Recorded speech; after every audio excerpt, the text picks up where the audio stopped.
સિરોસિસવાળા દર્દીઓ જ્યારે ટ્રાન્સપ્લાન્ટ નથી કરાવી શકતા, કોઈ પણ કારણોસર, સામાજિક, આર્થિક કારણોસર, અથવા તો વેઇટિંગ લિસ્ટમાં છે કે જેને ડોનરની અવેલેબિલિટી નથી, તેવા લોકોને એવું લાગે છે કે ટ્રાન્સપ્લાન્ટ કરાવ્યા સિવાય અમારે છૂટકો નથી. પણ એવી કઈ કાળજીઓ છે કે એવી કઈ માહિતી છે કે જેનું ધ્યાન રાખવાથી તમે ટ્રાન્સપ્લાન્ટ વગર પણ તંદુરસ્ત અને લાંબુ જીવન જીવી શકો છો? આ વિશેની માહિતી આપતો સેમિનાર અમે 14 જૂનના રોજ જીવન ભારતી સ્કૂલ નાનપુરા ખાતે રાખેલ છે, શનિવારે સાંજે 3 વાગ્યાથી. આનો હેતુ એવો છે કે તમે તમારી બીમારીને સમજો અને એવી કાળજી લો જેને લીધે તમને જે વારે ઘડીએ એડમિટ થવું પડે છે તે અટકી શકે.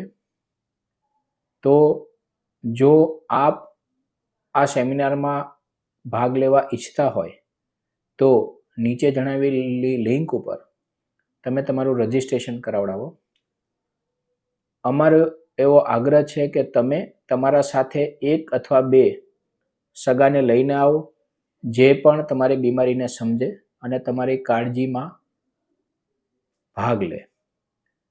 અત્યારે ઘણા બધા લોકો ટ્રાન્સપ્લાન્ટ વિશે સમજાવે છે, પણ જ્યારે ટ્રાન્સપ્લાન્ટ ન કરાવી શકતા હોય કે જ્યારે આપણે વેઇટિંગ લિસ્ટમાં હોય ત્યારે આપણે શું કરવું એની માહિતી હજી પણ સમાજમાં અપૂરતી છે.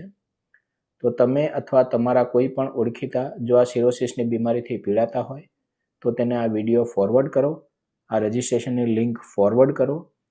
અમે આમાં મેક્સિમમ 175 દર્દીનો સમાવેશ કરી શકશું. તેમની સાથે આપણે 1 સગાનો પણ સમાવેશ કરી શકશું. તો શક્ય એટલી ઝડપથી તમે રજિસ્ટ્રેશન કરાવડાવો. રજિસ્ટ્રેશન એકદમ ફ્રી છે, પણ કરાવવું જરૂરી છે. હું ડૉક્ટર સોમીન શાહ, ગેસ્ટ્રોએન્ટરોલોજિસ્ટ, અડાજણ, સુરત.